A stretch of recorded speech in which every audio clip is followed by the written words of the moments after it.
igneous rock, sedimentary rocks and metamorphic rock. अच्छा, अब 2 minute के लिए रुकेंगे. When I talk about rocks as the building material of relief, so it automatically gives me the requirement. Why I need to be aware of rocks? Am I geologist? I'm not. I'm geomorphologist. Geologists attempt to study what Himalayas are made up of. हम जियोमॉर्फोलॉजिस्ट हैं, हम geologist नहीं हैं. Geomorphology derives its content matter from geology. Geology attempts to study what is the building material. We are more interested in what is the process that has led to the formation of relief. तभी हमारा geomorphology का syllabus 90% क्या है? Endogenetic and exogenetic forces. Are we not concerned with building material at all? नहीं, we are concerned with it in 2 dimensions. Number 1, आप ऐसे सोचो, जो कल भी आपको एक पॉइंट बताया था, that I am a old relief, I am supposed to be eroded because I have been existing for long time and levelers have been working on it. ऐसा तो नहीं होता ना कि पूरा का पूरा ओल्ड रिलीफ एक ही बार में इरोड आउट हो जाए, नहीं होता. Why it doesn't happen? It doesn't happen because relief features are made up of variable resistant rocks. जो मोर रेजिस्टेंट रॉक होगा वो इरोजन को डिले करेगा ना, यस और नो. और जो लेस रेजिस्टेंट होगा वो जल्दी से इरोड आउट हो जाएगा. तो मुझे लेवलिंग टास्क डिटेल्स में पढ़ना है. And there is a technical term, अभी हम उसको अवॉइड कर रहे हैं, उसको कहते हैं डिफरेंशियल इरोजन. आपको हमने बताया वी शेप्ड वाली as a sample example of third order relief feature in our introduction of relief. सोच कर देखो, वी शेप्ड वाली. We, all of us can understand.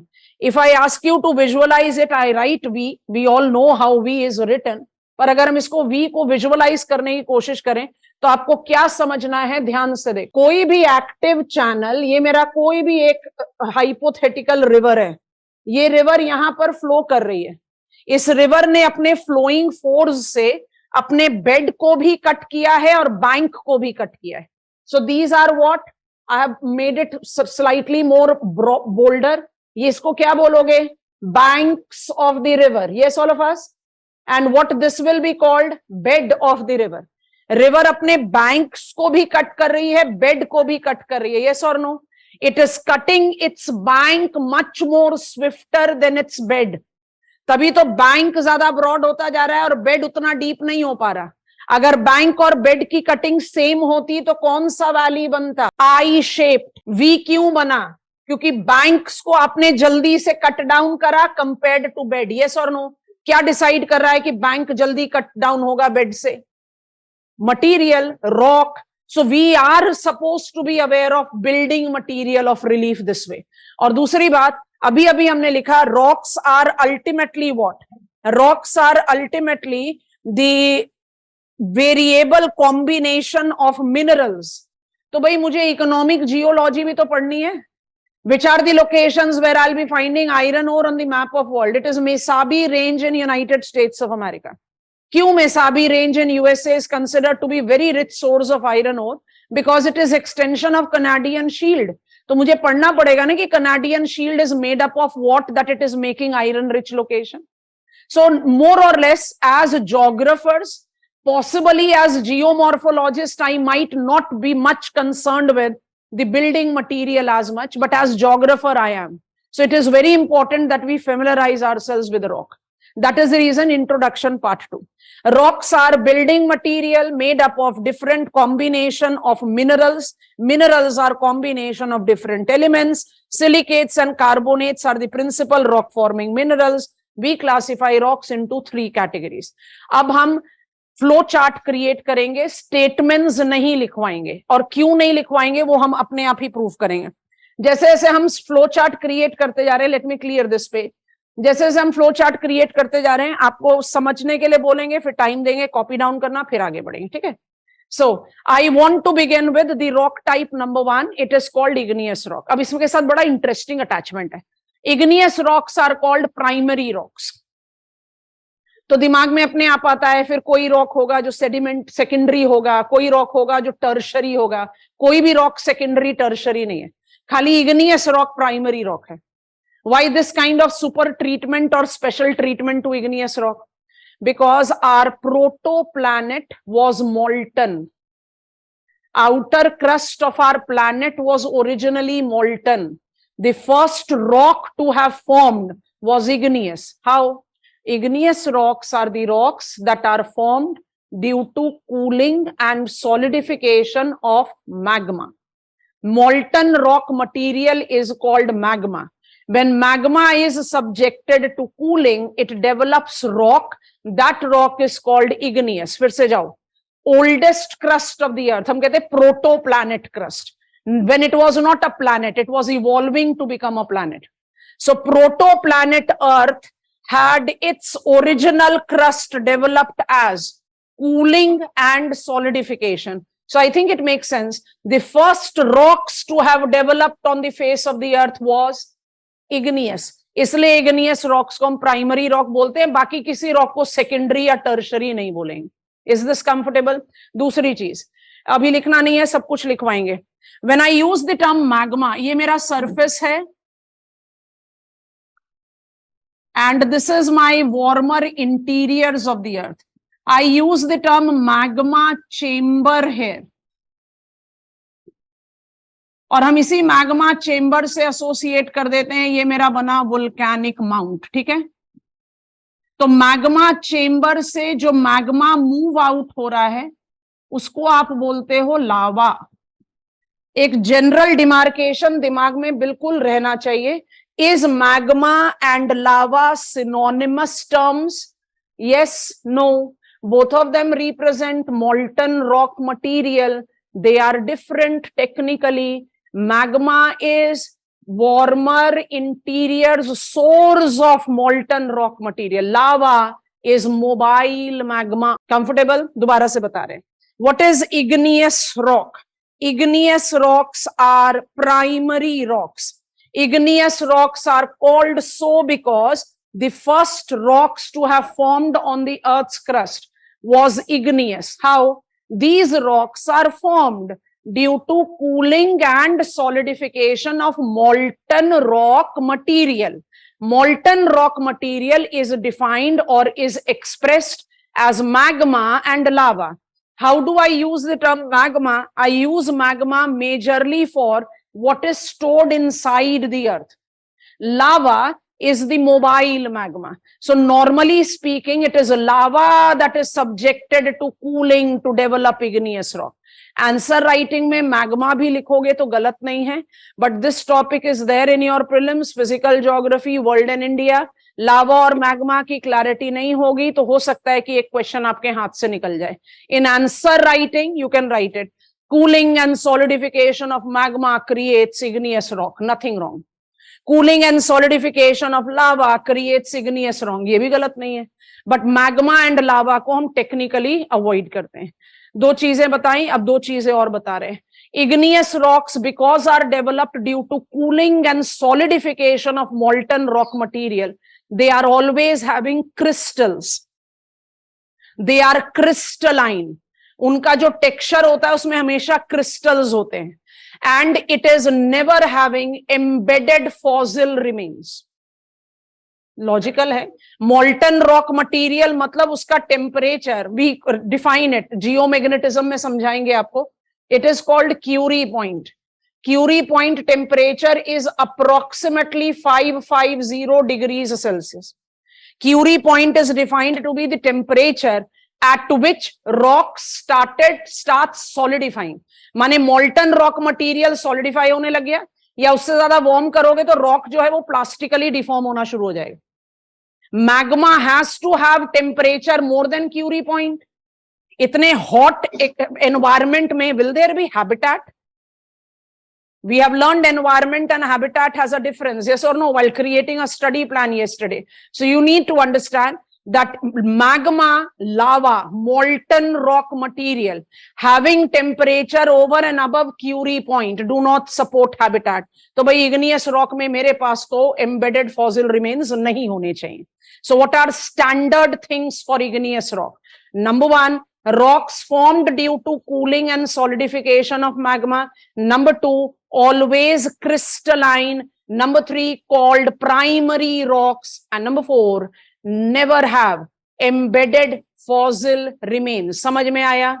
लिखो 3 types of rock. Rock 1 igneous, ये बेसिक कैरेक्टरिस्टिक्स लिखो, फिर हम फ्लो चार्ट बना रहे हैं उसको आप कॉपी करेंगे। Of molten rock material. Next point, these rocks are always crystalline. These rocks are always crystalline. Final point, they are always devoid or lacks in. They are always devoid of embedded fossils. ठीक है? Now, types of igneous rocks. You are copying down the flow chart. हम धीरे धीरे करके flow chart बनाएंगे। हम part 1 of the flow chart बना रहे हैं आपको अंडरस्टैंड करने के लिए। Types of igneous rocks. Igneous rocks are classified on 4 basis. Number 1, it is classified on the basis of texture. बिल्कुल ओपन पेज में फ्लो चार्ट बनाइए, सारी इंफॉर्मेशन इसी फ्लो चार्ट में एम्बेडेड होगी। और how much it helps us in understanding हम अपने आप ही थोड़ी देर में प्रूव कर देंगे। We classify igneous rocks on the basis of composition. We classify igneous rocks on the basis of location. और क्योंकि हमें इवेंचुअली सॉइल पढ़ना है इसलिए हम एक और कैटेगरी ऐड कर देते हैं, on the basis of colour. चलो आप अपना बेस फ्लो चार्ट का रेडी कर लो और हमें गो अहेड दो। उसके बाद हम 1 बाय 1 कॉलम रेडी करेंगे, समझाएंगे, आप कॉपी डाउन करोगे, फिर हम आगे बढ़ेंगे। बल्किएस्ट रॉक है, इसके आगे सारे रॉक लाइटर होते चले जाएंगे। I am advising all of you to take the information as an open flow chart. बहुत फैसिलिटेट करता है अंडरस्टैंडिंग और हम 10-15 मिनट में प्रूव कर रहे हैं। I classify igneous rocks on the basis of texture, composition, colour and location. Location से शुरुआत करते हैं क्योंकि वो सबसे आसान है समझना। एक डायग्राम बना रहे, ध्यान से देखो। आपको बताया था कल which realm of environment we are concerned with. अभी हम जियोमॉर्फोलॉजिस्ट हैं तो कौन से रिल्म से हम कंसर्न्ड हैं? लिथोस्फेयर। यस ऑल ऑफ अस। अब लिथोस्फेयर मतलब क्या? Outer most layer of the अर्थ। चलो समझ में आ गया। आउटर मोस्ट लेयर मतलब कहां तक? So careful. मान लीजिए हम रिमूव कर देंगे इसको। मान लीजिए ये मेरा प्लैनेट अर्थ है और ये इसका सेंटर है। Centre is located at the depth of 6370 kilometres, माने रेडियस 6370 किलोमीटर्स है। हमने ये वाला एक पीस बाहर निकाल लिया। समझ में आ रहा है क्या कर रहे हैं? और मान लो कि इस पीस को हम यहां पर ऐसे ड्रॉ कर देते हैं, थोड़ा सा एनलार्ज करके। मुझे 6370 किलोमीटर्स तक जाने की अभी जरूरत नहीं है, बट ये मेरा सेंटर ऑफ द अर्थ है, ये मेरा अर्थ सरफेस है। Up to 100 kilometres from the surface, up to 100 kilometres of the depth is lithosphere. समझ में आ गया? इसको शेड कर दिया। What is this? अलग शेड कर देते ताकि कोई कंफ्यूजन ना रहे। What is this? This is lithosphere. तो लिथोस्फेयर क्या हो गया? Outermost layer of earth. पहले बताओ सबने विजुअलाइज कर लिया? कुछ ड्रॉ नहीं करना, बस विजुअलाइज करो। Have all of us? Ashish 200 kilometres बाद में जब isostasy, lithosphere has got the depth of 100 kilometres, only with mountain root it goes with 200 kilometres, वो भी नहीं। Are we comfortable? Virtual class students need to give me go ahead. We are. अब बहुत ध्यान से समझिए, लिथोस्फेयर माने 100 kilometres. Diagram की कंटिन्यूटी रखते हैं, यहां पर बना लेते हैं। If I ask you to view it like this, ये मेरा सरफेस है तो इतना हो गया ना लिथोस्फेयर। मान लीजिए this is my 100 kilometres of depth. तो मैग्मा चेंबर इसके इंटीरियर्स में ही तो है। Yes all of us? From magma chamber, magma is willing to come out on the earth surface.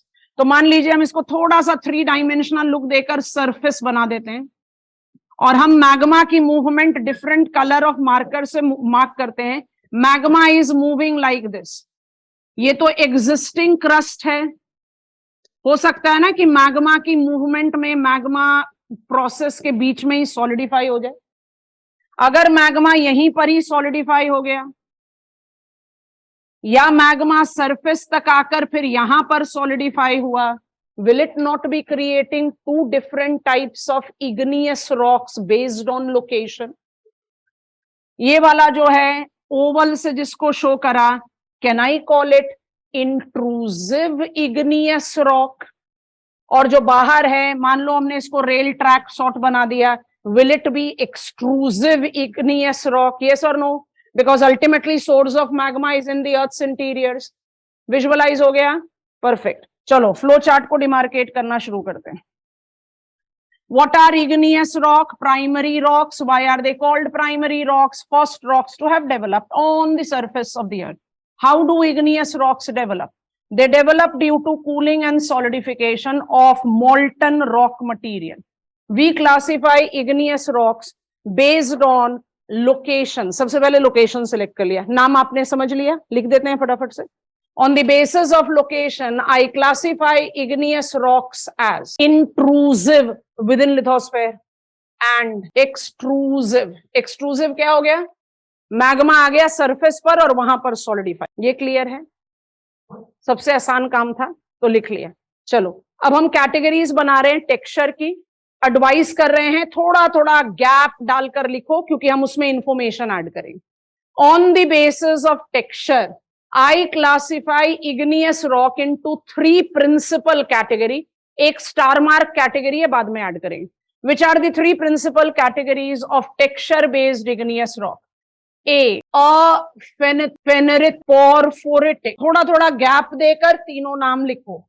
Texture based categories of igneous rocks are aphanetic, pheneritic and porphyritic. ऐप डाल के लिखना, open page में बनाओ फ्लो चार्ट। 10 बार बोल दिया। Flow chart आपको कितनी इजीली चीजों को समझने में हेल्प करेगा, और स्टेटमेंट लिखना कितना कंफ्यूज करेगा, आप थोड़ी देर में अभी खुद ही अंडरस्टैंड कर लोगे। जियोमॉर्फोलॉजी में कम से कम 2 टॉपिक है जिसमें हम स्टेटमेंट नहीं डिक्टेट कराते, रॉक्स में और interior structure of the earth.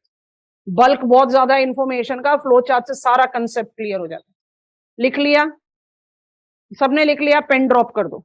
Virtual class students, drop your pen, please concentrate here. When I talk about, अभी हमें सिर्फ टेक्सचर ही चाहिए, सेंटर दे देते हैं। When I talk about texture based category of igneous rock, we identify it to be categorized into 3 principal categories. Texture base कर रहे हो ना, कौन सा टेक्सचर कैरेक्टरिस्टिक्स होता है इग्नियस रॉक्स का? They are always crystalline. तो माने texture based category of igneous rock का फोकस किस पर रहेगा? What is the size of the crystals? What is the size of the crystals? Yes और no? Texture based category of igneous rocks is equal to size of developed crystals. Convince हुए? हम सब कुछ लिख रहे हैं फ्लो चार्ट पे, पहले सब कंसंट्रेट करो यहाँ। साइज ऑफ क्रिस्टल्स, चलो समझ में आ गया। What will decide the size of crystals? Rate of cooling. अच्छा अब हम यहां लिख दे रहे हैं, टेक्सचर का मतलब हो गया size of crystals and that is determined by rate of cooling. अच्छा अब टर्म को डिसाइफर करने की कोशिश करो ताकि टर्म क्लास में ही याद हो जाए। Phonetic, invisible, invisible. It is invisible to naked eye. I can take the instruments to see the crystal, but if I just pick it in my hand and try to visualize the crystal, it is not visible. माने visible crystal जो है बहुत छोटे छोटे size का है। Aphanitic, invisible crystal. समझ में आ रहा है? अब डिफाइन करो। Phaneritic, visible crystal. Aphanitic, invisible crystal. Phaneritic, visible crystal. ये भी लिख देते हैं यहां पर। फेनेटिक का मतलब हो गया इनविजिबल, उसी के कंटिन्यूटी में अपने आप आराम से बन गया। फेनेरिटिक का मतलब हो गया विजिबल, माने I can see the crystal with my naked eye. I don't require any instrument altogether. And what will be porphyritic? It's mixed crystal. Mixed crystal मतलब छोटा बड़ा सब क्रिस्टल मिक्स्ड है। आपका क्या टेक है? अगर मैग्मा अर्थ के इंटीरियर से मूव करता है, 100 किलोमीटर्स के लिथोस्फेयर को क्रॉस कर कर अर्थ सरफेस तक आता है, is it not subjected to cooling in its transit via lithosphere? Yes और नो? अच्छा, जब वो लिथोस्फेयर के अंदर, virtual class students please participate, जब वो अर्थ के लिथोस्फेरिक स्ट्रेटा से होकर गुजर रहा है तब भी तो वो कूल डाउन हो ही रहा है। उस समय रेट ऑफ कूलिंग तो थोड़ा स्लो होगा, जैसे ही इजेक्ट आउट हो गया सरफेस पर रेट ऑफ कूलिंग फास्ट हो जाएगा। यस और नो? तो जब मिक्स्ड रेट ऑफ कूलिंग होगा तो इग्नियस रॉक्स में मिक्स्ड टेक्सचर्ड क्रिस्टल्स बनेंगे। यस और no? Do I sound correct if I say commonest texture in igneous rocks is porphyritic? Based on the dominant size, we can classify them as aphanitic or pheneritic. पहले बताओ समझ में आया कि नहीं? Dominating texture of igneous rock should be mixed crystal. Yes or no? क्योंकि magma तो different rate पर ही कूल डाउन कर रहा है। चलो एक और एग्जांपल बताते हैं। आइसलैंड पहुंचे mentally. Iceland is an island country in Europe, higher latitude पर है, लार्जली आइस कवर में रहता है, इसलिए इसको नाम दिया Iceland. Climatologist are very happy with its name. Ice बिल्कुल परफेक्ट, क्लाइमेट का एकदम perfect recognition. Geomorphologist are not happy with the name because from geomorphological perspective it should be fireland. It has world's few of the most active volcanoes. समझ रहे हो? अच्छा अब ध्यान से सुनो, कोई भी वोल्केनो से, आइसलैंड से मैग्मा इजेक्ट आउट हो रहा है, मैग्मा इजेक्ट आउट होकर कूल डाउन करना शुरू करा, कूलिंग प्रोसेस में रोल डाउन करते हुए नेबरिंग अटलांटिक ओशन में एंटर कर गया, चेंज हो गया रेट ऑफ कूलिंग। किस तरीके का टेक्सचर बनाएगा? पोर्फोरेटिक। Porphyritic is most common texture of igneous rock. Are we convinced? Yes. अच्छा बताओ जरा, rate of cooling determines texture. What should be the case? Faster rate of cooling will be developing dash texture. शाबाश, aphanitic. जितना fast cooling होगा उतना छोटा crystal बनेगा, जितना स्लो कूलिंग होगा उतना डिफाइंड क्रिस्टल्स तैयार होगा। तो ये भी लिख देते हैं साथ में। Aphanitic goes with fast rate of cooling, pheneritic goes with slow rate of cooling, so porphyritic has to go with mixed rate of cooling. मेरे ख्याल से सबको समझ में आ गया? yes or no? कॉलम को कंप्लीट करो, as it is copy down करो, बिल्कुल as it is copy down करते जाओ। Size of crystal is the meaning of the term texture. It is determined by rate of cooling. We classify 3 texture-based categories of igneous rocks, namely aphanitic, pheneritic, porphyritic. Aphanitic, invisible crystals, represents faster rate of cooling. Pheneritic, visible crystals, represents slower rate of cooling. Porphyritic, mixed crystal, represents mixed rate of. लिख लिया? Overlap करें जरा सा, flow chart को shrink करते, मदद कर देना क्लास, डिसअपॉइंट मत करना। पोर्फोरेटिक कॉमन है, हटा दो उसको साइड में। जो ज्यादा डिफाइंड करना चाहिए वो है aphanitic and phaneritic. What is your take? I have got 2 location based categories of igneous rock. एक है intrusive, एक है extrusive. Intrusive, क्या rate of cooling होगा?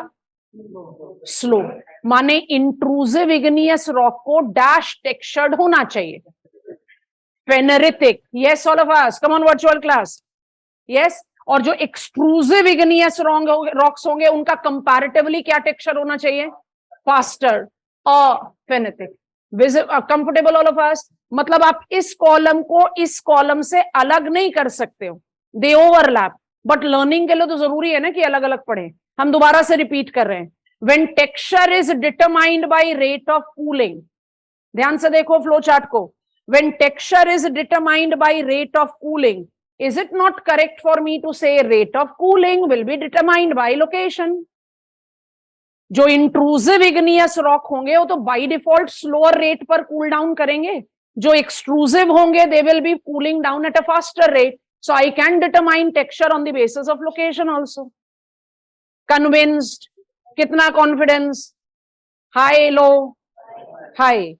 When I take up the reference of texture या लोकेशन, हम एक भी नाम ऑफ इग्नियस रॉक नहीं लिख सकते. क्यों नहीं लिख सकते, देखते हैं. चलो अब क्या करते हैं, फ्लो चार्ट को थोड़ा और रीएडजस्ट करते हैं, दोबारा से जूम आउट कर देंगे. I want to take composition based categories of igneous rock. अभी बाकी सबको छुप जाने दो, कोई प्रॉब्लम नहीं है. Composition based category. I am writing the names and I am asking all of you to copy down. I'm changing the color so that it is easily evident to all of us. On the basis of composition, क्योंकि हम rocks पढ़ रहे हैं. Otherwise, जब हम geomorphology पर concerned होते हैं, तो we can easily club them up. पर क्योंकि rocks पढ़ रहे हैं, इसलिए club नहीं करेंगे. I have A, felsic igneous rock. B, intermediate igneous rock. C, mafic igneous rocks. D, ultramafic igneous rock. Felsic igneous rock, intermediate igneous rock, mafic igneous rock and ultramafic igneous rock. चारों नाम को लिखिए, थोड़ा थोड़ा gap देकर. आपको समझा दिया है that we are fitting in the information in the flowchart. Concentrate. Composition is the study of share of silica. Is the study of share of silica in magma. Concentrate करो, अभी कुछ नहीं लिखना, pen drop. Composition is determined on the basis of what is the share of silica in the molten rock material. मेरे ख्याल से बड़े आराम से समझ में आता है. फेल्सिक में तो सिलिका आ ही रहा है अपने आप. So what is the felsic igneous rock with more than 70% of silica as its compositional share? What is intermediate? 60% of compositional share as silica. What is mafic? Less than 50% of compositional share as silica. What is ultramafic? Less than 40% of the compositional share as a silica. Please add this now in your list. Yes, Karan, you are absolutely right. वो commonly used expression है, अभी add कर रहे हैं. Composition के सामने लिखिए silica और चारों कैटेगरीज के सामने लिख दीजिए the percentage share of silica. I hope it is done. अच्छा, अब हम क्या करते हैं, names of the rocks add कर देते हैं. I have got defined types of igneous rocks based on composition. Par excellent felsic igneous rock is granite. Par excellent intermediate igneous rock is diorite. Par excellent mafic igneous rock is basalt.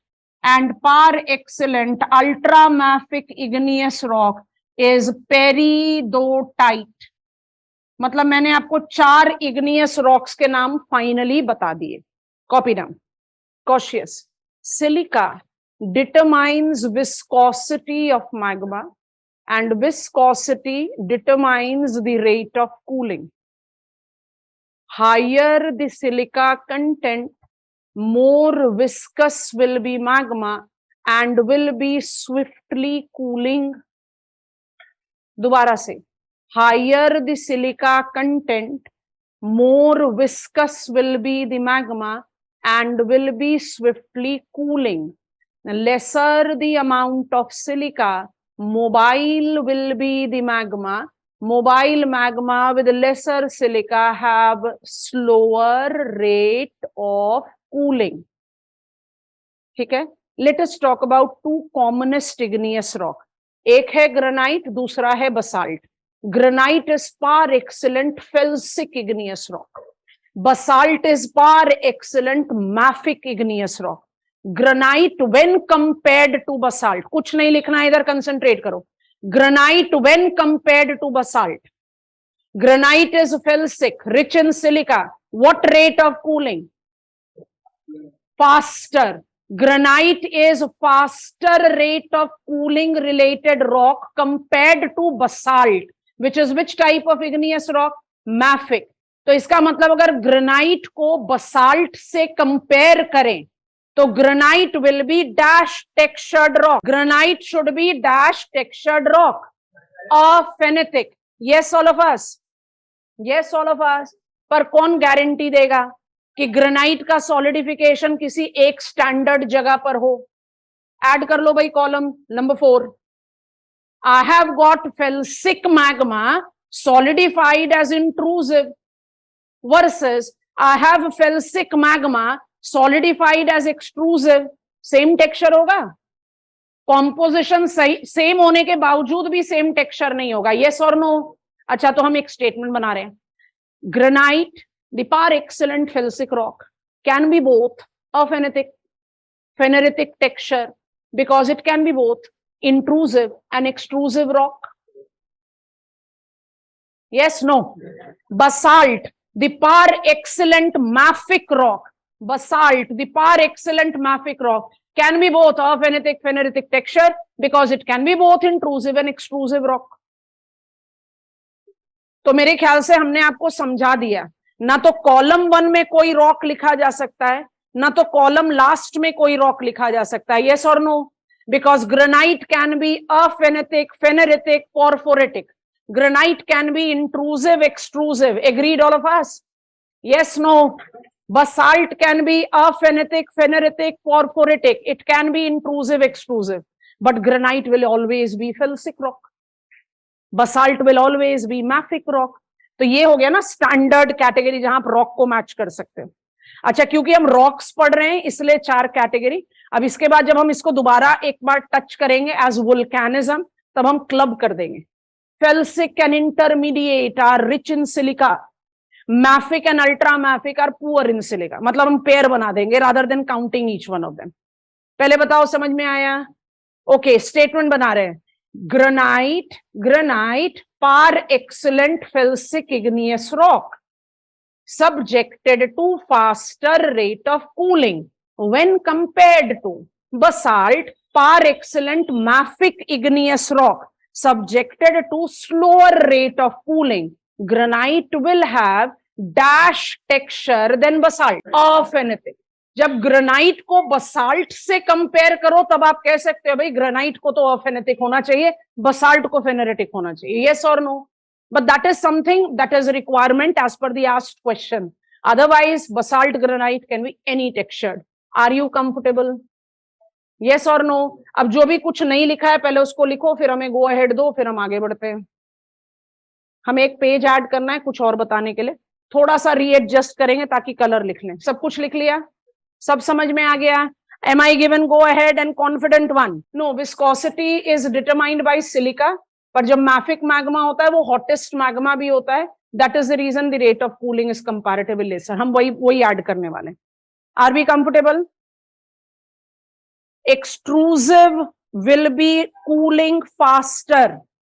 नमीक्षा, आपको समझाने के लिए आपने सब जरूर घर में देखा होगा, एकदम होम मेड एग्जाम्पल. आपके पेरेंट्स, ग्रैंड पेरेंट्स ये काम जरूर करते हैं. चाय को कप में नहीं पिया जा रहा, डाल दो प्लेट में, और जब तक आपने एक सिप भी नहीं पिया उनकी चाय खत्म. क्या कर दिया आपने? एक्सट्रूसिव में ट्रैप्ड गैसेस को एस्केप करने में मदद कर दी, रेट ऑफ कूलिंग फास्ट हो गया. Namiksha, have I answered your question? I have. When magma is on the Earth's surface, it by default will be cooling faster because it will be in a swifter position to release its trapped gases. When it is inside lithosphere, it won't be having that factor and thus rate of cooling will be slower. समझ में आ रहा है? चलो शाबाश. अच्छा, अब हम क्या कर रहे हैं, हमारे पास थोड़ा सा कंट्राडिक्टिंग एक्सप्रेशन आता है. ग्रेनाइट और बसाल्ट को पिकअप कर रहे हैं और एक पेज ऐड कर देते हैं. What I come across when I read NCERT, और हम भी बार बार इसको इस्तेमाल करेंगे.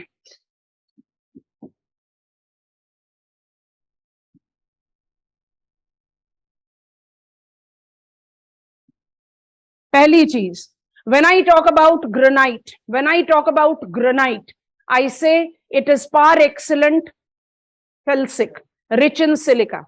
Rich in silica related magma finds it difficult to travel. I don't use the term magma. Rich in silica molten rock material finds difficult to travel.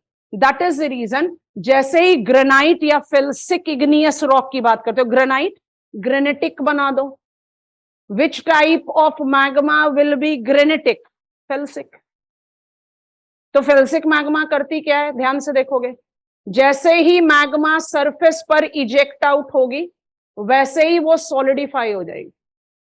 उसके पास ज्यादा distance travel करने का स्कोप नहीं होता. So granitic magma always tends to develop volcanic cones और volcanic mounts.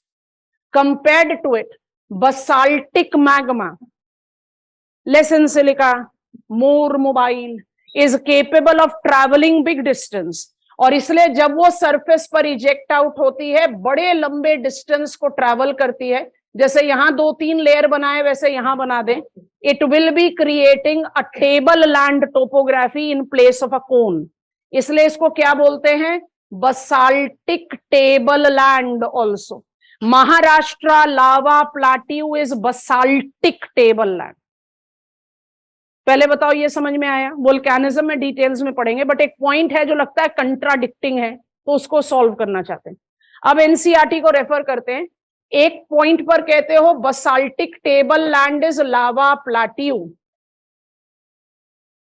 and all the volcanic cones are felsic magma made, that is granitic type. और दूसरा expression हमें क्या मिलता है एनसीईआरटी में, इसी को थोड़ा एडजस्ट करते हैं ताकि पैरेलल डायग्राम आ जाए. कल भी बनाया था आपने ये डायग्राम, उसी डायग्राम को रिपीट कर रहे हैं. This is my continental crust, this is my oceanic crust. NCERT क्या बताती है, continent crust is granitic and oceanic crust is basaltic. मेरे दिमाग में हो जाता है कंफ्यूजन. एक पॉइंट में आप बोल रहे हो basaltic magma has created lava plateau, तो महाराष्ट्र प्लाट्यू तो कॉन्टिनेंट क्रस्टल फीचर है, और दूसरे पॉइंट में आप कह रहे हो oceanic crust is basaltic. What exactly is this usage, उसको समझने के लिए ऐसे जज करते हैं. यहां तक समझ में आया? पहले दोबारा आते हैं इस पेज में. I go back to the previous page. Careful.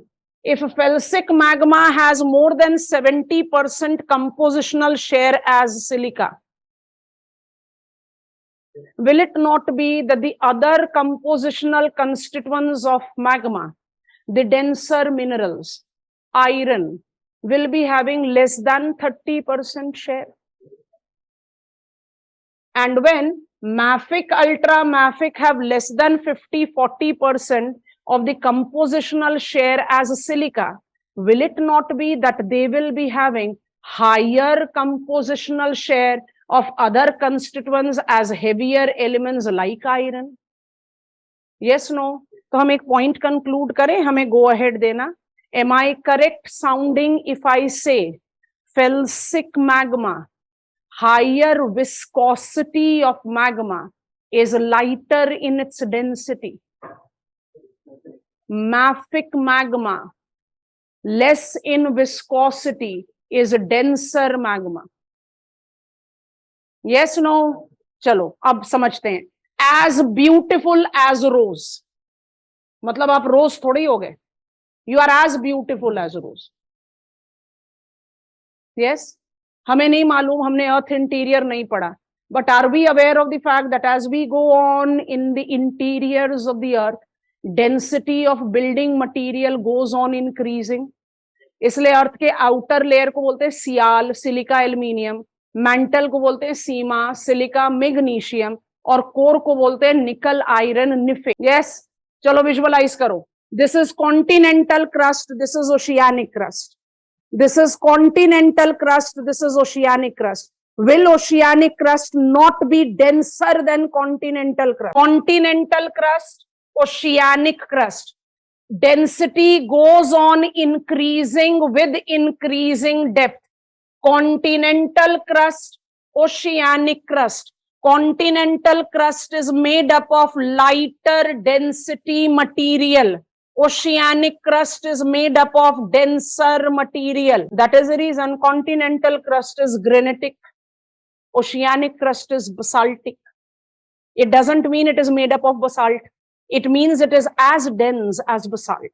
It is denser like basalt. as beautiful like rose. I hope you are understanding it. It is just a reference to justify oceanic crust is denser. तभी जब oceanic और continental crust converge करते हैं तो denser plate subducts and that develops submarine trench. दोबारा से repeat करें. We are having igneous rock. We are having igneous rock determined by its composition. अभी हमें टेम्परेचर ऐड करना है. प्लीज 2 मिनट का समय दो. When I talk about igneous rock classified on the basis of composition, it becomes an absolute category. यहां पर कोई ifs and buts नहीं है. If I am a felsic rock, I am granite. If I am a mafic rock, I am basalt. You cannot change that. I as basalt can be intrusive, extrusive. I as basalt can be aphanitic, pheneritic, and same goes with granite. तो जो absolute category है, जिसको आप composition based category बता रहे हो, इसमें आप कुछ चीजें हैंड इन हैंड ऐड कर सकते हो. If the magma is mafic और intermediate, it tends to cool down faster. तो ये किस तरीके का सेकंड ऑर्डर रिलीफ फीचर बनाता है? Conical. And if the magma is mobile, fit करो टर्म, मैफिक और ultra mafic, it is more mobile, it has got lesser silica. Which type of second order relief feature it will be constructing? Table land. तो एक point तो यहां जज करते हैं. अच्छा, टेबल लैंड, जो लावा प्लाट्यूज होते हैं उनको बसाल्टिक टेबल लैंड क्यों बोलते हैं भाई?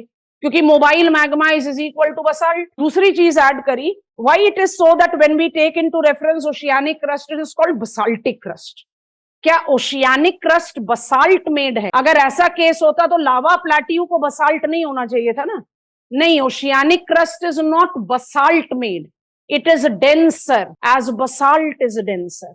Why basalt is denser? बहुत बेसिक सा लॉजिक लो ना. Let us not get into the intrusion of geology. एक सिंपल सा फैक्ट लेते हैं. अगर मेरा compositional share less than 50% silica है तो मोर देन 50% आयरन ही तो होगा. And iron is going to determine what? My density. अब आप सबका डाउट जो वर्चुअल क्लास के स्टूडेंट्स का आ रहा है उसको रिमूव कर देते हैं. प्लीज ध्यान से समझेंगे. Basalt, the mafic rock, basaltic magma, the mafic magma have lesser silica and is hottest magma that combines to determine its slow rate of cooling. इसलिए हमेशा basaltic magma table land topography बनाएगी. Basaltic magma में silica कम है, इसलिए denser substances ज्यादा हैं, which makes it a denser rock. And oceanic crust being denser, we call it basaltic. Comfortable? एक और चीज ऐड करनी है, कर देते हैं, उसके बाद दोबारा से रिपीट करेंगे. कलर बिल्कुल अलग ले लेते हैं ताकि आराम से दिखाई दे जाए. कलर के बारे में ही बात कर रहे हैं. Felsic, granite, green, diorite, grey, basalt, brown, darker brown. जैसे green is not the fluorescent green that I am using, वो सिर्फ relativity में है. and peridotite, black. बता दो भाई, ऐसा कलर का चेंज क्यों हो रहा है? आयरन कंटेंट बढ़ता जा रहा है. that is the reason basaltic tableland develops black soil. we call it black because it is darker in color. black का मतलब नहीं वो काला होता है, डार्कर इन कलर को भी इसी कॉलम के साथ ऐड करो. और अब हम रिपीट कर रहे हैं. आप लोग प्लीज कंसंट्रेट करके फ्लो चार्ट को देखिए. We are done with igneous rock. जितने स्टेटमेंट बनाओगे उतना कंफ्यूज करोगे अपने आप को, इसलिए हम स्टेटमेंट नहीं बनाते, हम फ्लो चार्ट पर लर्न करते. कलर की ऐसे रिक्वायरमेंट नहीं होती है जियोमॉर्फोलॉजी में, बट सॉइल ज्योग्राफी में एक बार हेल्प कर देगा. और colour definitely gives me a reminder of the par excellent and stable defined most categorisation of igneous rock is composition based category. I'm grouping them. How many composition based category of igneous rocks are there? Silica rich, felsic and intermediate, silica poor, mafic and ultra mafic. What is the par excellent example of felsic igneous rock? Granite. अच्छा, यहां पर when I talk about granitic magma is equal to felsic magma is equal to acidic magma. Basaltic magma is equal to mafic magma is equal to basic magma. क्योंकि acidic और basic NCERT में बहुत ज्यादा लिखा हुआ है, तो there should not be any confusion for us to apply. When I take reference of granite and diorite. They are silica-rich igneous rock. Careful.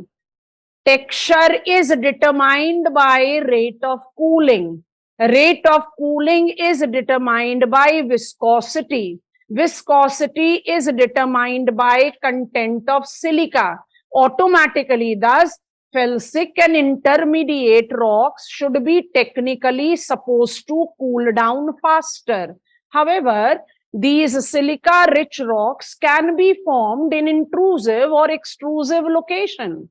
So who will guarantee that every granite will have granite का pheneritic texture भी हो सकता है? Yes or no?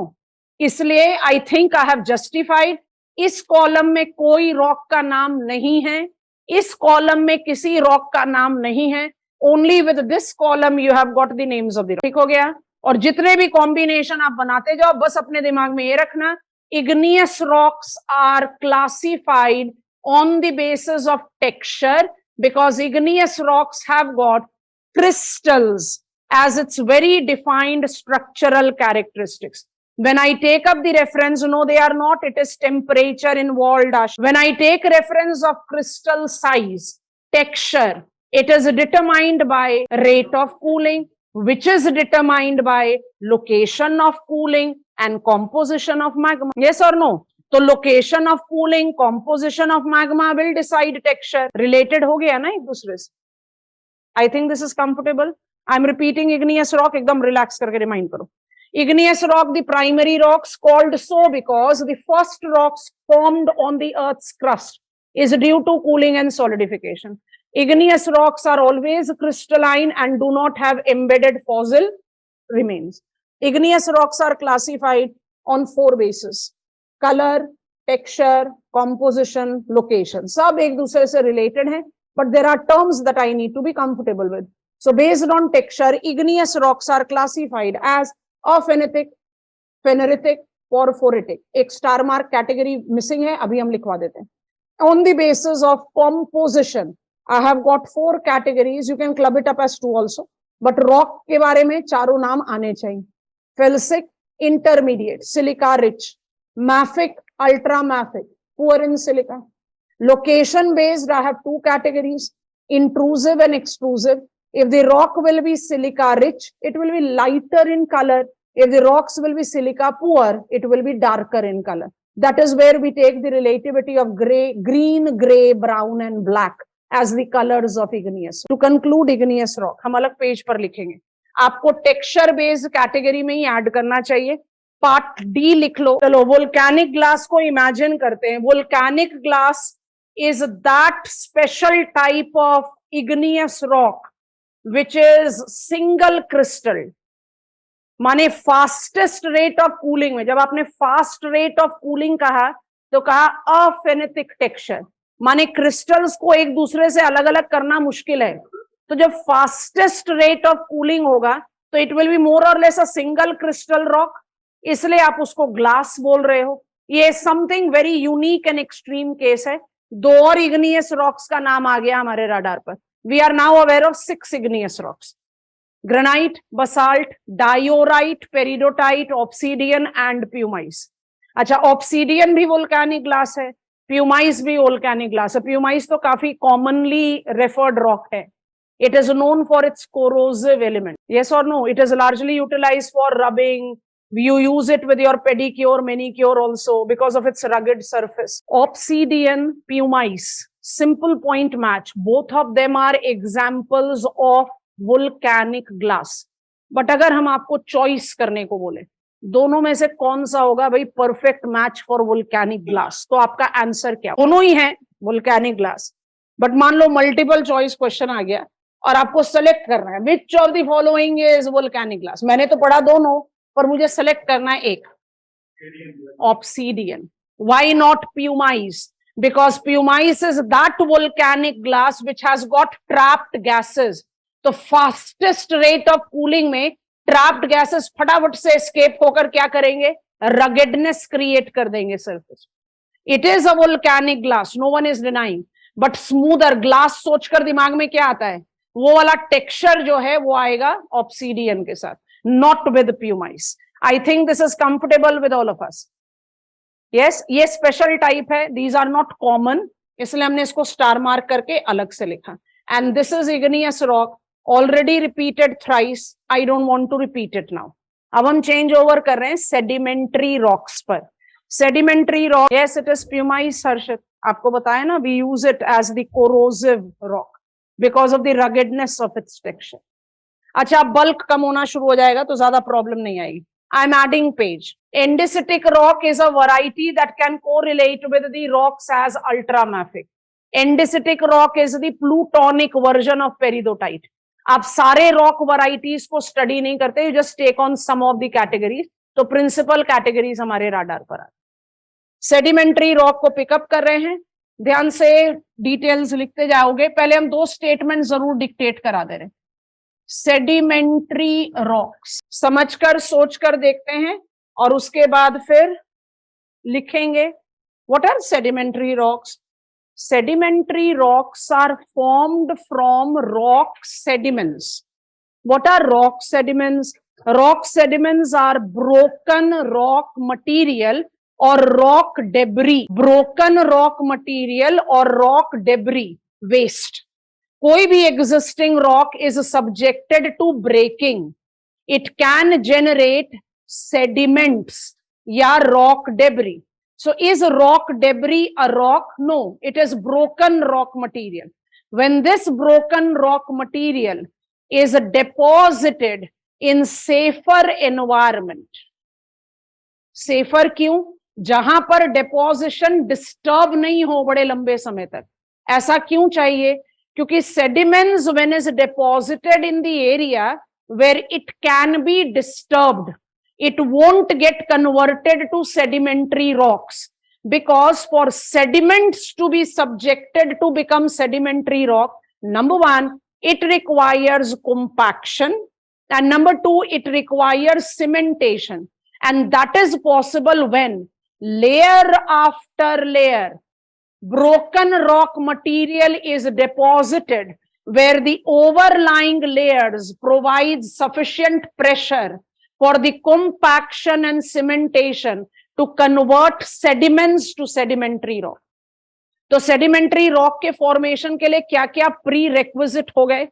Rock sediment चाहिए, uninterrupted deposition चाहिए, overlying layer से pressure पड़ने पर ही cementation and compaction चाहिए. जब तक ये नहीं होगा sedimentary rocks नहीं बनेंगे. Is this comfortable with all of us? अब मुझे थोड़ा सा बता दो कल की क्लास का हेल्प लेके. सेफर एनवायरनमेंट माने क्या? कल की क्लास यस्टरडे, अगर रिवर गंगा हिमालय से दौड़ती हुई आ रही है, हिमालयास को ब्रेकअप कर रही है, तो रॉक डेबरी जेनरेट करेगी. उस रॉक डेबरी को वो उत्तर प्रदेश में भी तो डिपॉजिट करती है. पर आज जो उत्तर प्रदेश में डिपॉजिट करा है, कल मॉनसूनल टाइम में जब रिवर गंगा का वाटर वॉल्यूम बढ़ जाएगा तो उस डिपॉजिट को रिवर गंगा दोबारा इरोड भी तो कर सकती है. पर रिवर गंगा ने जो अमाउंट डिपॉजिट कर दिया बे ऑफ बंगाल में, क्या उसको रिवर गंगा डिस्टर्ब कर सकती है? नहीं. कल की क्लास रिकॉल करो, मेरा क्वेश्चन 1 अभी भी खड़ा हुआ है. What is safer environment? Below base level of erosion. Yes, no? Sedimentary rocks are best developed in aquatic environment. Why?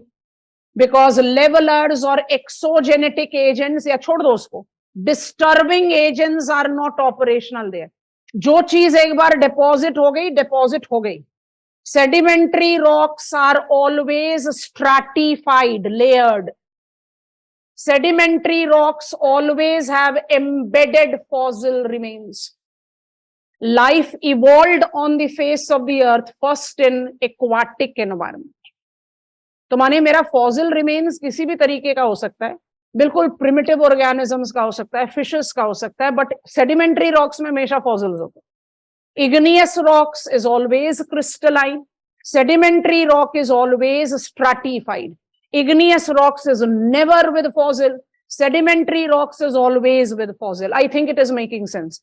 What is the formation process of sedimentary rock? Formation process of sedimentary rock is deposition, compaction, cementation. Every rock sediment do not develop sedimentary rocks. but every sedimentary rocks are developed by rock sediments. ठीक है, अब pen drop कर देंगे, थोड़ी देर बाद लिखेंगे. अभी हमें और इंफॉर्मेशन एड ऑन करना है जो आपको डेफिनेटली कॉपी डाउन करना है, but please first understand. If I ask you to pick up these very typical terms, पहली बार एनकाउंटर हुआ, ओशियानोग्राफी में दोबारा इस्तेमाल करेंगे. आर्जिलेशियस, आरिनेशियस, रुडेशियस, जिसके सामने हमने टेक्सचर ऑफ सेडिमेंट्स लिख दिया. Clay, mud, silt, sand. मेरे ख्याल से समझ में आ रहा है. Argillaceous will be finest textured sediment. Yes or no? Rudaceous will be coarsest textured sediment. Yes. So what is texture based category of sedimentary rocks called? Texture based category of sedimentary rocks are called clastic or detrital sedimentary rock, where you classify sedimentary rocks based on the deposited texture of the material. आ रही है बात समझ में? अभी तक हमने rock का नाम नहीं लिखा, अब रॉक का नाम लिख रहे हैं. जरा ध्यान से देखते जाओ, यहां फिर लिखना. Argillaceous textured sediment, argillaceous textured sediment, if is clay subjected to compaction and cementation, it develops sedimentary rock called shale. अब नाम हो गया बड़ा आसान, ध्यान से देखते जाओ. Argillaceous textured, comparatively coarser than clay, mud, when is subjected to compaction and cementation, it develops mud, stone, silt, stone. आ गया, रिदम में आ गए. Sandstone, हो गया ना काम आसान. And these can be conglomerate. मतलब कहने का बात क्या है? Conglomerate is which type of sedimentary rock? Clastic. Which type of clastic? Rudaceous. माने इसका टेक्सचर जो होगा वो coarsest textured deposited sediment से होगा. And what is arenaceous? Comparatively finer. Argillaceous, finest. Shale, mudstone, siltstone, sandstone are which type of sedimentary rocks? Clastic. Clastic का मतलब क्या? Texture based sedimentary rock. उसका क्या मतलब? What is the texture of the deposited sediments? अगर वो फाइनर textured है वो डेवलप करेंगी आर्जिलेशियस. अगर वो कोर्सेस्ट टेक्सचर है तो वो डेवलप करेंगी रुडेशियस. Conglomerate is the sedimentary rock which is developed with the coarsest textured sediment. It's a rudaceous rock. Payable, cobble, gravel, बड़े बड़े टेक्सचर वाले सेडिमेंट के सीमेंटेशन कॉम्पैक्ट. अच्छा, जब हम सेडिमेंट्री रॉक्स कहते हैं तो हमारे दिमाग में कुछ रॉक्स बड़े डिफाइंड तरीके से आते हैं ना. सेडिमेंट्री रॉक्स का नाम लें तो कौन सा रॉक है जो बड़ी कॉमनली हमारे राडार पर आ जाता है? लाइमस्टोन आया ही नहीं. कोल आया ही नहीं.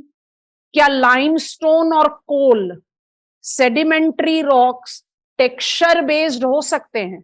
कोल is a sedimentary rock known for its carbon content. Limestone is a sedimentary rock known for its calcium carbonate. तो मेरे ख्याल से हमने आपको बता दिया हमें कौन से कैटेगरी में जाना है. Sedimentary rocks are also classified on the basis of composition, not necessarily only on the basis of texture.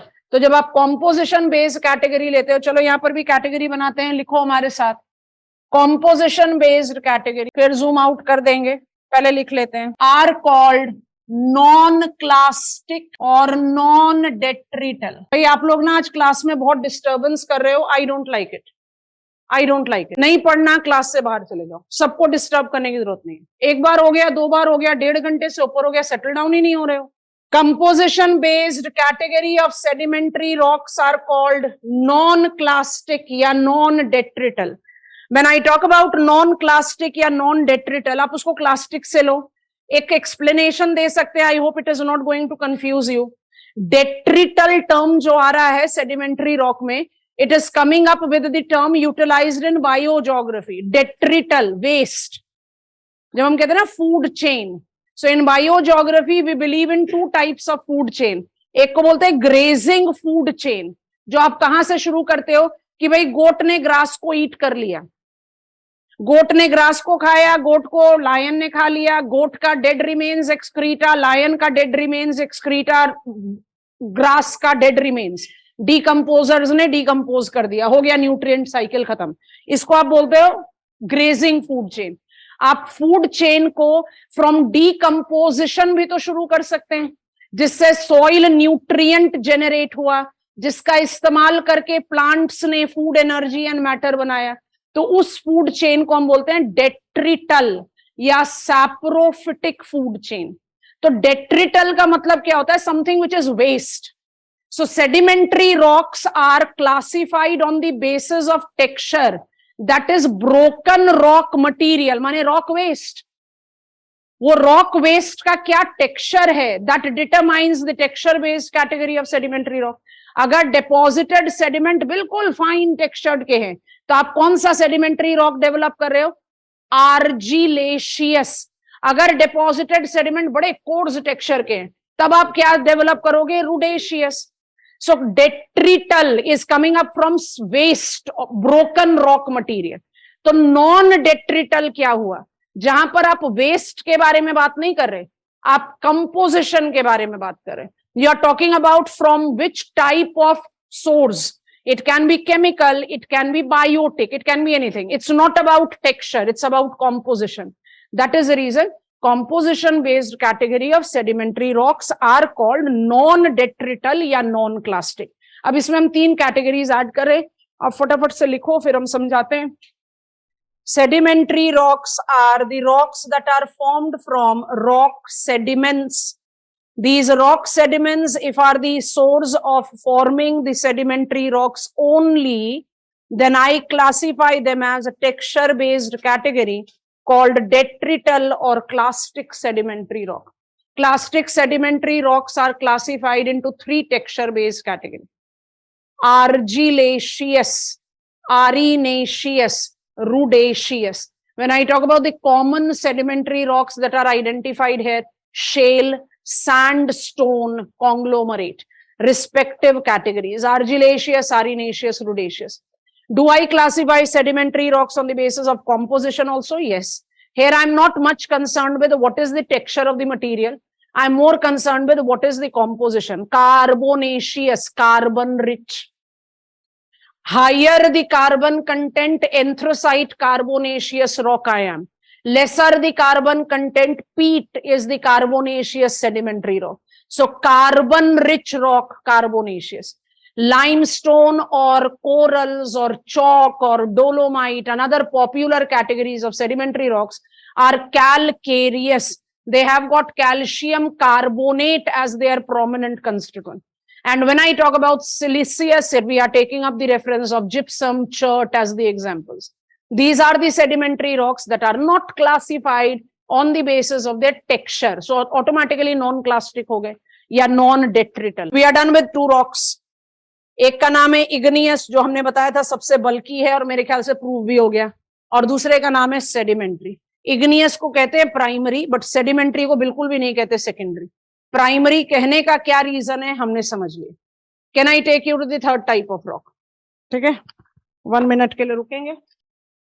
Okay, rock type number 3 silica. Ravi, silica. Rock type number 3 metamorphic. बहुत ध्यान से हमारे कुछ क्वेश्चंस के आंसर देंगे, फिर लिखवाना शुरू करते हैं। मेटामॉर्फिज्म, अगर हम एक डिक्शनरी मीनिंग भी ले, metamorphism, metamorphism, renewal. Magma is molten rock material, it's not rock. Magma is molten rock material. When it is subjected to cooling and solidification, it develops rock. Sediments are broken rock material, not rock. When they are subjected to cementation, compaction, they develop sedimentary rock. इसका मतलब igneous rock और sedimentary rock का जो building material है वो rock नहीं है। Agreed? दोबारा से, igneous rock का building material क्या है? मैग्मा। मैग्मा को रॉक बोलोगे? नहीं। सेडिमेंट्री रॉक का बिल्डिंग मटेरियल क्या है? Rock sediment. उसको रॉक बोल सकते हो? नहीं, वो तो ब्रोकन रॉक मटेरियल हो गया ना। इसका मतलब igneous and sedimentary rocks are having building material that is not rock. Metamorphic rock का building material rock ही होता है. When any existing rock ना तो टूटा फूटा ना कुछ हुआ, any existing rock when is subjected to pressure, temperature, burial, depth, it can be subjected to renewal, metamorphism. It gets converted into new rock. That is called metamorphic rock. माने metamorphic rock का parent material rock ही है. It is existing rock that can get renewed. तो metamorphic rock पढ़ने के लिए एक सबसे important requirement क्या आ जाता है? Grade of metamorphism. What are the factors that facilitates metamorphism? आप ऐसा करो, कैटेगरी बनाओ मेटामॉर्फिक रॉक. हम पेज ऐड कर रहे हैं, सीधा सीधा क्लासिफिकेशन में नहीं जा सकते. यहाँ पर कैटेगरी बना लीजिए मेटामॉर्फिक रॉक, और प्लीज ये वाला डायग्राम हमारे साथ कॉपी कर लीजिए, फिर हम समझाते हैं, आप बहुत आराम से समझ. What is metamorphic rocks? Metamorphic rocks are renewed existing rock.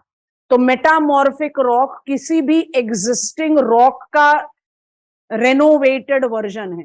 How it is subjected to that renewal, either because of pressure, temperature, depth. Pressure के साथ आप depth भी add कर सकते हो, temperature भी add कर सकते हो. We can take up the demarcation of that. अब थोड़ा सा समझ कर देखेंगे. अगर कोई existing rock metamorphic rock बनाती है, and metamorphic rock can be formed with low grade, high grade, mid grade metamorphism. पहले एक क्वेश्चन का आंसर दे दो, फिर आगे बढ़ते हैं. इस डायग्राम में हमने 4 चीजें लिखी हैं, एक्चुअली 5 लिखी हैं. डायाजेनेसिस हमें नहीं पता क्या है, छोड़ देते हैं. Low, mid and high grade metamorphism तो बोल रहा है. What does that stand for? Am I correct in saying that the block where we have written partially melting begins will not be applicable to metamorphism? Yes, no? कितना time लोगे? Yes, no? Yes, क्योंकि अगर melting begin हो गई तो rock नहीं बचेगा, वो बन जाएगा मैग्मा. और अगर मैग्मा सॉलिडिफाई होकर रॉक बना तो वो बनेगा इग्नियस रॉक, तब वो मेटामॉर्फिक नहीं होगा. मतलब बियॉन्ड सर्टन, ध्यान से देखो, beyond certain temperature, beyond certain pressure, beyond certain depth, I don't have possibility of metamorphism, because there will be the beginning of melting. और melting शुरू हो गई तो क्या होगा? मैग्मा बन जाएगा ना, रॉक थोड़ी रहेगा. तो I need high temperature, ध्यान से देखो, I need high temperature for high grade metamorphism. I need low temperature for low grade metamorphism. I need low pressure for low grade metamorphism. I need high pressure for high grade metamorphism. And pressure I can relate to depth also. Yes? Nutshell. When the existing rock is subjected to immense temperature and pressure. Temperature बड़ी जरूरी है emphasize करना. Temperature not enough to melt the rock. क्योंकि अगर rock melt होना शुरू हो गया तो फिर वो rock नहीं बचेगा. Comfortable? अच्छा, अब इसके साथ ऐड करो. Metamorphic rock has got its parent material as rock. तो हमारे राडार पर 2 रॉक्स हैं, तो ऐसे इमेजिन करते हैं. Existing igneous rock or sedimentary rock can be subjected to metamorphism. So I think it sounds very logical. Metamorphic rock, like igneous rock, can be crystalline with no fossil. Metamorphic rock, like sedimentary rock, can be with fossil and stratified. Logical? माने metamorphic rock के साथ सब कुछ possible है, कुछ specialization लिखने की जरूरत नहीं. एग्रीड? स्टेटमेंट लिखेंगे. Metamorphic rocks, you take my word, इस तरह से रॉक लर्न करने के बाद आपको रॉक के बारे में 10 मार्कर क्वेश्चन लिखना है, 15 मार्कर क्वेश्चन लिखना है, 20 मार्कर क्वेश्चन लिखना है, कभी नहीं अटकोगे, क्योंकि आपको पता है कि आपको क्या क्या चीजें लिखनी है. आप आराम से स्टेटमेंट बना सकते हो. कैटेगरीज क्लियर हो गई, कोई भी कैटेगरी छूटेगी नहीं, because these are not written topics of your syllabus but they are by default there. आप रॉक्स के बिना अपनी स्टडी ऑफ लैंडफॉर्म कभी पूरा कर ही नहीं सकते. अब बहुत ध्यान से सुनेंगे क्लास. अपना वाला डायग्राम खोल लो, because I want to retain this open in front of me. जो आपने ग्रेड ऑफ मेटामॉर्फिज्म रखा है ना, उसको अपने सामने खोल लो। आपने ग्रेड ऑफ मेटामॉर्फिज्म में कौन से 3 फैक्टर्स को अप्लाई करा? Number 1 is temperature, number 2 is depth and number 3 is pressure. ध्यान से देखो, उसी का तो इस्तेमाल करा। यस और no? What is the meaning of metamorphism? That is contact or thermal. Existing rock have been subjected to immense temperature. Yes or no? That immense temperature that I can get renewed. माने सिर्फ temperature associated है यहाँ पर। सोच कर देखो, सारा plate tectonic, volcanism सब आ रहा है हमारे राडार पर। More than required examples आएंगे। अभी सोच कर देखते हैं। I am an existing rock. How will I come in contact with high temperature? या तो I start entering the warmer interior, या magma start coming in contact with me. अगर rising magma मेरे contact में आया and I'm not melted, temperature इतना बढ़ा कि I can get metamorphized but not melted. Yes or no? किस तरीके का metamorphism हुआ? Contact, thermal.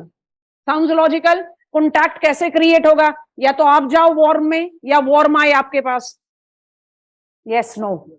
तो कॉन्टैक्ट या thermal metamorphism is directly related to getting into warmer interiors और coming in contact with magma, not to melt. Melt हो गए तो काम खत्म, कंफर्टेबल। दूसरा लिखा रीजनल या कैटाक्लिस्टिक। रीजनल कैटाक्लिस्टिक का क्या मतलब? When you are subjected to immense pressure, मतलब जबरदस्त कंप्रेशन, जबरदस्त टेंशन, वहां पर किस तरह का मेटामॉर्फिज्म होगा?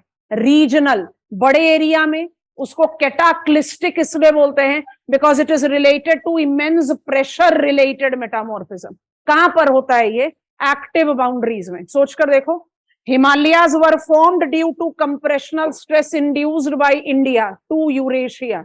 तो जो सेडिमेंट डिपॉजिटेड थे अर्थ सी में, वो मेटामॉर्फाइज्ड होते हुए माइटीएस्ट माउंटेन में बदल गए। कितने बड़े एरिया में? More than 2400 kilometre. क्या हुआ ये? Regional metamorphism. Why do we call regional metamorphism cataclastic? Because it is related to immense pressure. आप अपने डायग्राम को नोटिस कर रहे हो? जंप कर जाओ डी पार्ट पर। बरियल। बरियल किसके साथ एसोसिएट होगा? आपके ग्रेड ऑफ मेटामॉर्फिज्म में डेप्थ भी तो दिया हुआ है। Come on, if I am subjected to that pressure. अच्छा, डायग्राम खोलते हैं समझाने के लिए। बताओ जरा जल्दी से, ट्रू फॉल्स। अगर आपने बता दिया तो आप सब कुछ समझ चुके। कलर यही रह गया क्या? चलो कलर चेंज करते हैं। अगर हम इसको यहां से थोड़ा सा एलिवेट कर दें, मतलब हम अपने डायग्राम को थोड़ा सा मैनिपुलेट करते हुए एक और कैटेगरी यहां पर बना दें और यहां पर हम लिखें सेडिमेंट्री रॉक, तो आपको समझ में आता है। Over and above diagenesis is the location of sedimentary rock. Below diagenesis begins metamorphism. Below मतलब overlying pressure of rocks इतना बढ़ गया कि अब आप कॉम्पैक्ट और सीमेंट होकर सेडिमेंट्री नहीं बनोगे, मेटामॉर्फिक बनना शुरू हो जाओ। आ रही है बात समझ में? तो जब आप बरियल की बात करते हो तब आप डेप्थ की बात करते हो। Yes or no? Are we not having low, moderate and high grade metamorphism related to depth also? I think it is comfortable. So depth is equal to burial metamorphism. Rock subjected to burial below diagenesis zone can get metamorphized. Over and above में वो compact cement होकर sedimentary rock. हम सब ने Lonar lake of our country सुना है, अभी हम पढ़ने भी वाले हैं, जा रहे हैं origin of the earth crust में। कोई भी extra terrestrial material, asteroid, meteoroid, comet अगर आ गया धड़ाम से अर्थ सरफेस पर, आता नहीं है। 10,000 kilometers of realm of air, maximum of extraterrestrial material gets burned, thankfully, before reaching the earth's surface. But we have got the observation of more than 170, बहुत छोटा नंबर है taking the size of planet Earth. We have 170 impact craters present on the earth's surface. सोच कर देखेंगे, अगर extra terrestrial material बम करके surface पर fall करेगा, will it not create shock और इम्पैक्ट मेटामॉर्फिज्म। ना तो वो हाई टेम्परेचर से रिलेट कर रहा है, ना वो हाई प्रेशर से रिलेट कर रहा है। It's something unique and it has got unique cause to it. Yes or no? So grade of metamorphism is related to 4 types, 3 types. ये जो 4th type है इसको स्टार मार्क में डाल देते हैं क्योंकि ये थोड़ा सा यूनिक हो गया ना। Grade of metamorphism relates to 3 types of metamorphism. कई बुक्स में आपको ये 3 नहीं मिलेगा, 1 2 3 4 5। हम कहते हैं ना ये repetitive error है। They are same. They are same. You come in contact with molten interiors or molten material comes in your contact. दोनों ही केस में थर्मल ही है, तो अलग अलग लिखने की जरूरत नहीं है, साथ ही लिख दो. So this is when I'm subjected to immense temperature. This is when I'm subjected to immense pressure. This is when I'm subjected to burial below diagenesis zone. आ गया ना grade of metamorphism से? Come on, confident. Yes, ये हो गया थोड़ा सा unique because it is related to the extraterrestrial stuff. Confident, go ahead दो. अब आते हैं जरा अपना conventional task पर, classification of metamorphic rock. जल्दी से बताना, अब थोड़ा सा सोच कर देखते हैं. I don't classify metamorphic rock on the basis of composition. I classify metamorphic rock only on the basis of texture. Why classification of metamorphic rocks is not done on the basis of composition? Because 2 very different existing rocks can lead to development of same type of metamorphic rock. तो composition तो मेरे लिए खाली confusion ही तो create करेगा. Yes or no? दोबारा से, metamorphic rocks are not, लिखवा देंगे statement, फिर flow chart बनाएंगे. Metamorphic rocks, igneous rock को texture, composition, color, location. Sedimentary rock को texture, composition. Metamorphic rock is only classified on the basis of texture. Why I don't classify metamorphic rock based on composition? Reason तो होना चाहिए. Reason क्या है? 2 different types, और इससे ज्यादा different क्या होगा? एक बताया ग्रेनाइट, दूसरा बता रहे mudstone. 2 different types of existing rocks subjected to any grade, thus any type of metamorphism can lead to formation of same type of metamorphic rock. तो composition का तो कोई validity हुआ ही नहीं. Yes or no? किसका validity हो गया? Texture का. We classify metamorphic rock only on the basis of texture. समझ में आया? स्टार मार्क वाला स्टेटमेंट लिखो, फिर फ्लो चार्ट बना. टेक्निकल एक्सप्रेशन तो लिख लिया, अब इसको जरा बहुत बहुत आराम से समझते हैं क्या मतलब हुआ. आपने मार्बल फ्लोरिंग, हमने इसलिए जानबूझकर मार्बल एग्जाम्पल लिखा है, मार्बल फ्लोरिंग के बारे में जरूर सुना होगा. भाई मार्बल तो एक ही टाइप का मेटामॉर्फिक रॉक है, फिर ऐसा क्यों होता है कि marble flooring comes up in a big range of price tag? क्योंकि हर मार्बल का अपना डिफरेंट टेक्सचर होता है. What are non foliated metamorphic rocks? Non-foliated metamorphic rock is that texture based category which doesn't have common texture. कुछ भी customise, कुछ भी स्पेसिफाइड नहीं, सबका अपना अपना टेक्सचर होगा. Are you getting it? When I say non foliated unclear planar element, उसका क्या मतलब है? कोई भी डिफाइंड टेक्सचर नहीं है, सबका अपना टेक्सचर होगा. मार्बल से बड़े आराम से समझ में आ गया? Yes no? What is texture based category of metamorphic rock? भाई मेटामॉर्फिक रॉक को हम टेक्सचर बेस्ड में 2 कैटेगरीज में डिवाइड कर रहे हैं. फोलिएटेड, क्या लिखा ब्रैकेट में? Clear planar element. इसका क्या मतलब? The metamorphic rock that has got repetitive texture. हम जियोलॉजी से टर्म्स इंक्लूड कर सकते हैं.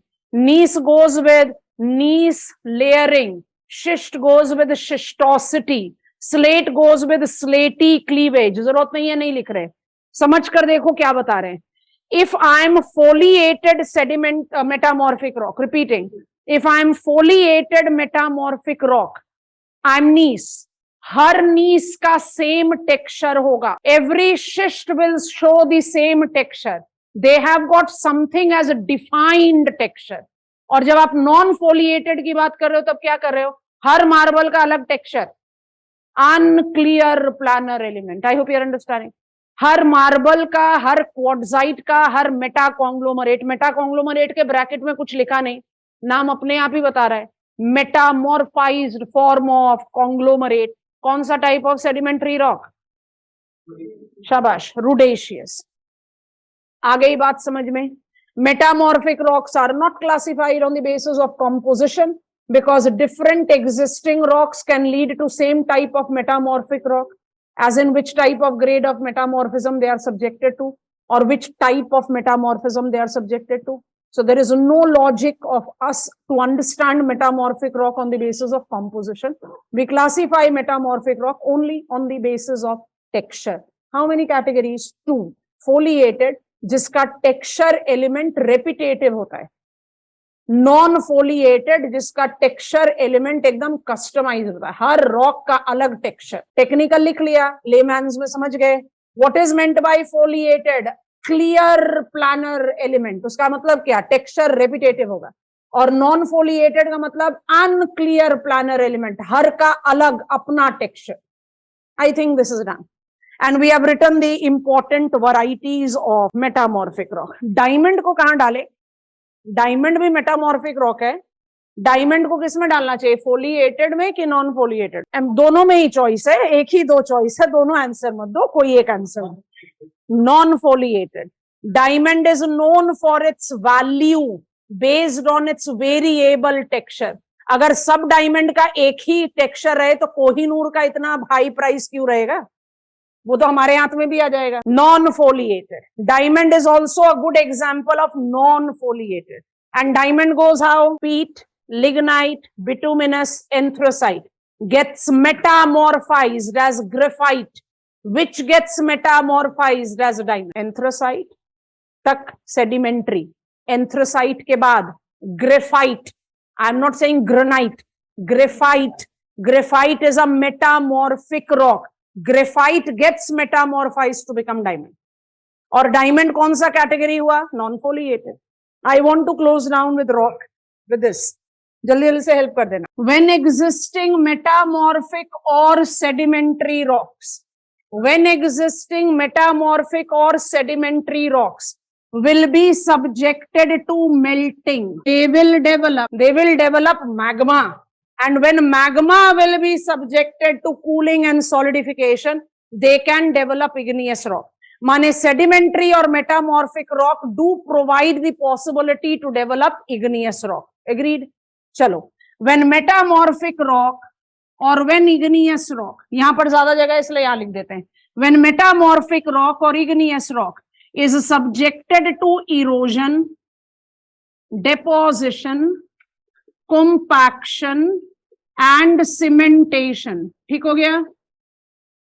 They can get converted to, यहां लिख देते E, D, C and C. They can get converted to sedimentary rock. समझ में आ रहा है कि नहीं? आ रहा है।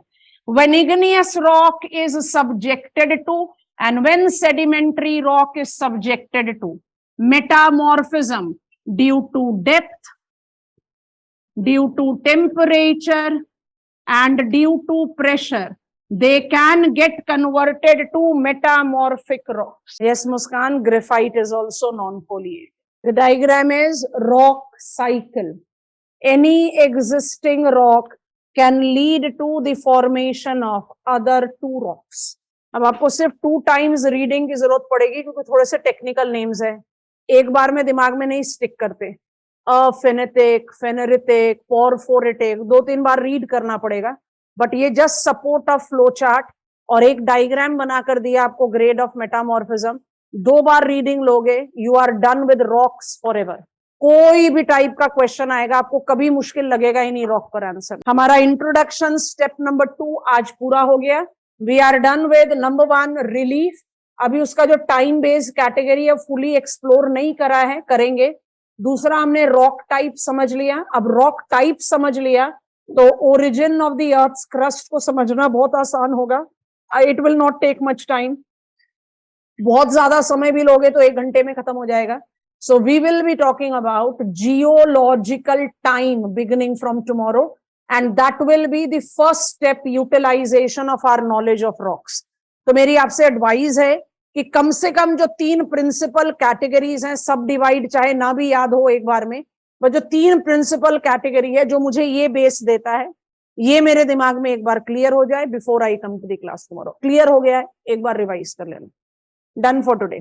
इस बार तो संडे को छुट्टी होनी है, एमसीडी इलेक्शन है, हम यहाँ पर रोज नॉइस पोल्यूशन झेल रहे हैं उसके चक्कर में।